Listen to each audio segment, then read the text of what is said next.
So I'm here with Rino Bortolin, councillor from Ward 3, and Fabio Costante from Ward 2, talking about the relocation of the West End Transit Terminal, item 11.2 on this Monday's agenda.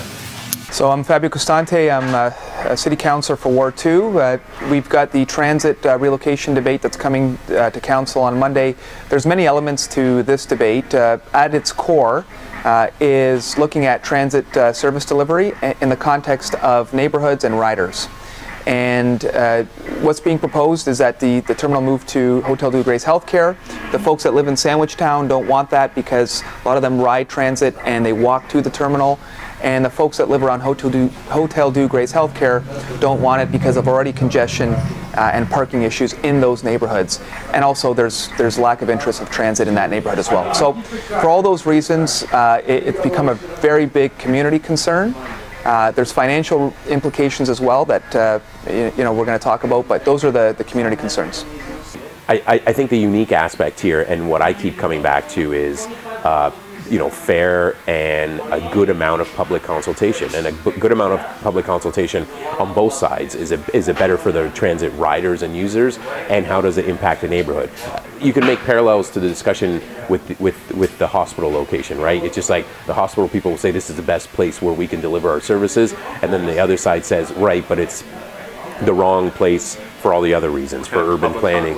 Is there any way to satisfy everybody on this? Or is it there's going to be a winner, there's going to be a loser on this? I think so. I mean, I'm always open to ways in which all parties can benefit. I just don't know if that's going to be happening here. So item 11.2 on this Monday's agenda, the relocation of the West End Transit Terminal. I hope you find this something that you care about and something that will get you to council. Come on, speak to it. Register as a delegate before Friday at noon. Fabio will be there.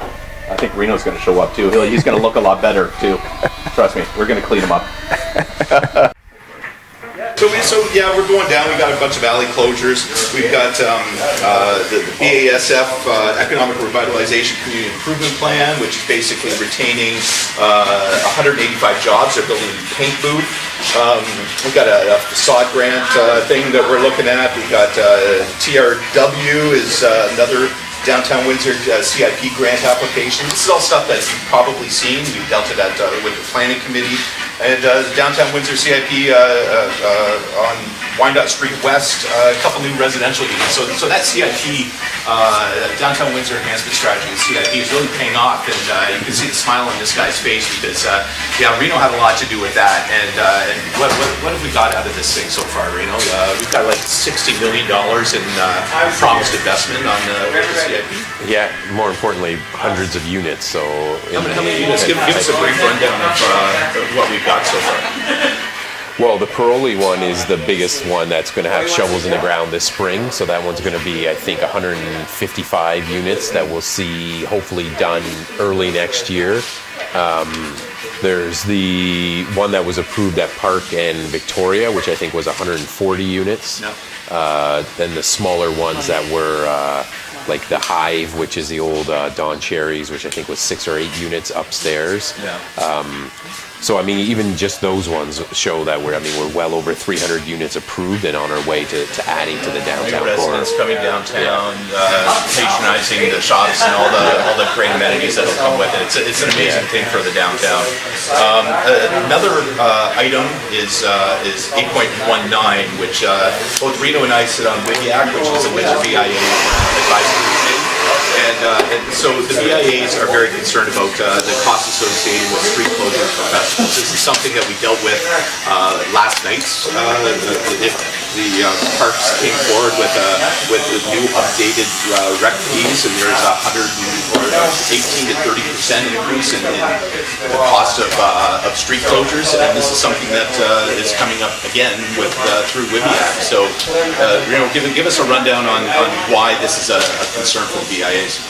Well, all the fees for street closures over the last 4 to probably 6 years have slowly been going up. So all the fees associated with police, fire, all the things that they need to do, all the permits they need to get, And then things like noise exemption, everything that's associated with closing a street has skyrocketed. And last night we saw that there was an increase of anywhere from 18 to 30% for those fees as well.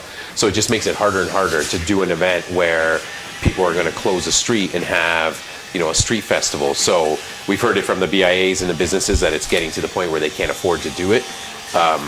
So if that's the case, what can we do to, you know, change that and make it, and try to do it to make it more efficient. So last night I was talking to Pam LeBute, for example. The farmers market is an example. We close that street every week. Every week we don't get the fire to come out and to do an inspection.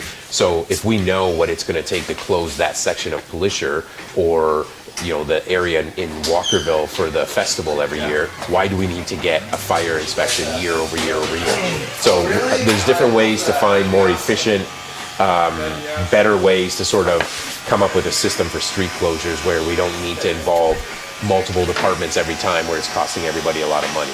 So that's the avenue to get the cost down, because I know I sit on the board of 4 BIAs. You sit on a couple BIAs as well. And this is, so you combine the street closures, the city cost for that. You combine that with the police charges. I mean, the barricades. You can it really snowballs for the BIAs. And you think about what the BIAs are doing. It's not doing something really for themselves. This was my argument last night. They're adding to the cultural fabric of what makes, you know, living in the city great. Well, plus the discussion last night was basically saying, well, we don't want to put those costs back on the taxpayer, but the issue really isn't about.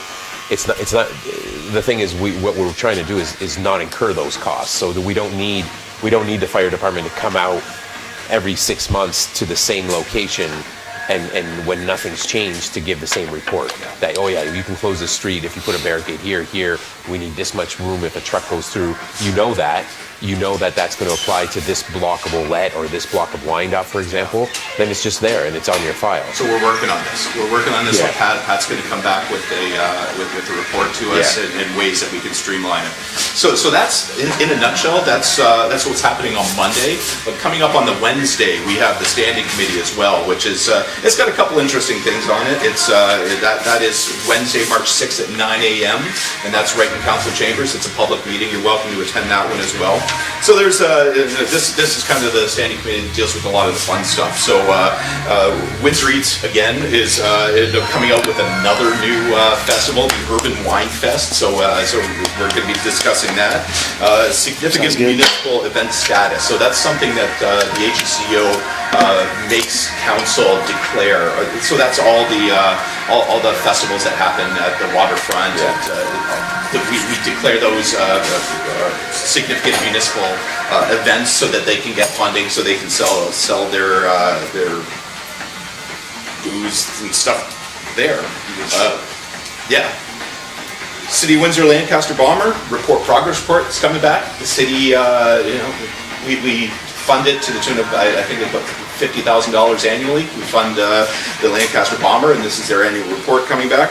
And municipal letter of support that for the Canada Mortgage and Housing Corporation's National Housing Strategy. And this is something that's we're required to do to access the funds coming from the Fed. So, do you know of anything that's going to be interesting at this? Not really. I am interested in the Lancaster Bomber report just to see the progress, because to me that was the model that we should have followed for the trolley. So yeah, I mean, we should have followed that same exact process. Good stuff. So come on out, that's Wednesday. Come on out Monday. Looking forward to seeing everybody. Hopefully you get an idea of why you should care about this stuff. See you then.